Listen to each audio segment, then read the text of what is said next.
Let me tell you guys about BellyUpSports. BellyUpSports is the internet sports bar. Go ahead and check out their website, www.bellyupsports.com, to read some great articles from great writers all across the country, from hockey, baseball, golf, soccer, you name it. BellyUpSports is the premier, not your average website.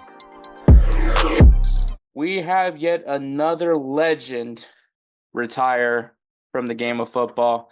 A lot of people are talking about how this year is going to be a weird year, and it's I don't want to say it's not, because I think it's, yes, we have a lot of, like, I think this was the start of social media in football. I think at least this era of players, and obviously we're thinking of Toni Kroos, Cristiano Ronaldo, Lionel Messi, like, guys from this period, like Zlatan Ibrahimovic, basically all the way back to the start of Joga Bonito, and now kind of, and a little bit forward as well. But like, guys are retired. Toni Kroos retired after having I would say, probably a very good career for himself. And that's how it kicked off 2024. But some people are trying to say that this is like the most bizarre year, and it's not, man. Like, yeah, I think this is just where people my age are starting to see guys that we watch growing up are hanging it up. Obviously, Zlatan Ibrahimovic is another name that we think of. Lionel Messi and Cristiano Ronaldo are not playing in Europe anymore. Angel Di Maria announced his retirement from international play for Argentina, and Antoine Griezmann also announced his retirement from the French national team. It's just what's gonna happen, and I don't think it's weird. I think people talk about it like it's weird, but it's really not.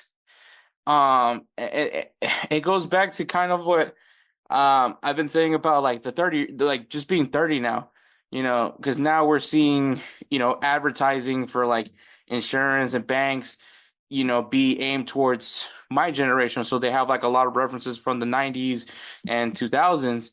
And it's because of the fact that we're now the consumer. We're now the general consumer. So we're the ones purchasing homes. We're the ones buying cars. We're the main consumer now. So they have to make advertising and aiming towards us.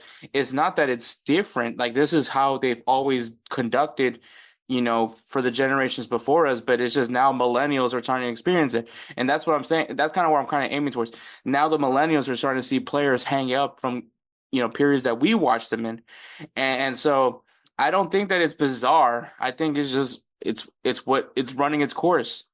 That's honestly what all it's doing. This isn't new to the older generations of soccer fans. This is, it's what happens. And so players are going to retire. Players are going to hang it up.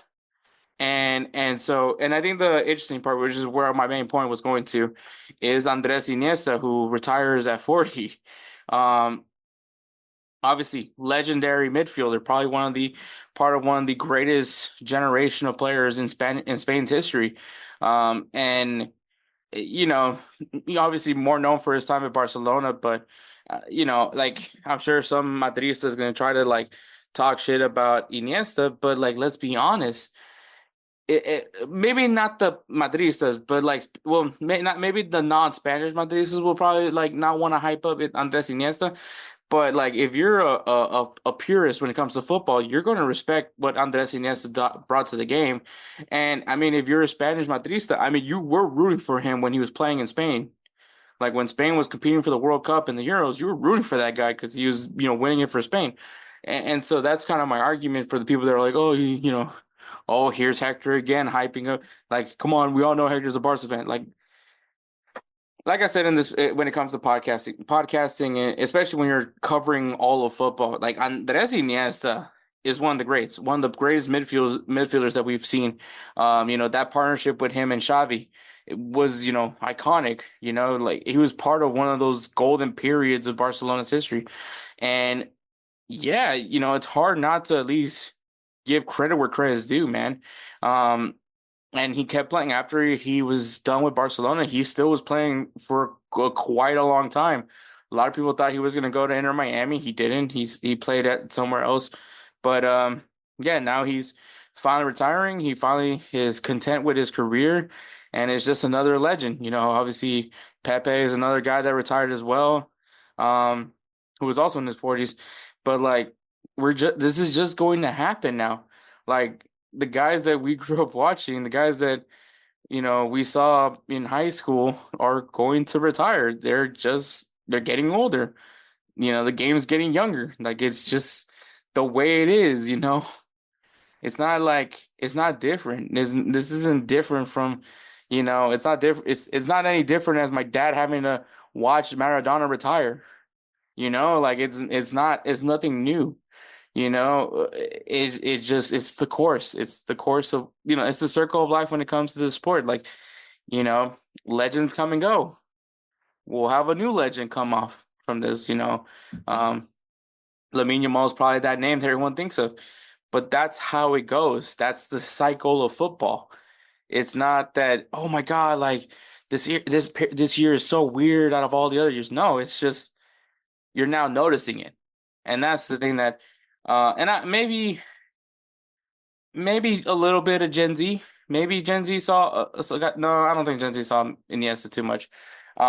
Maybe I could be wrong about that one, but for millennials' perspective, definitely Iniesta is one of them that is crazy to think that he's hanging it up. But I mean, the dude's 40 years old. I mean, how much longer is he gonna play? So I mean, there's that, man. Congratulations to Iniesta, man. An amazing career. Uh, World Cup title, Champions League titles, Euros, Spanish titles, everything you could think of. The man has won it. And so, we'll see what he does with it. Is he going to become a coach? Probably not. I mean, who knows what's going to happen with Iniesta now? Is he going to just go move back to his pueblo, and just call it a career? Who knows? Maybe he gets involved with Barcelona in some way as an advisor.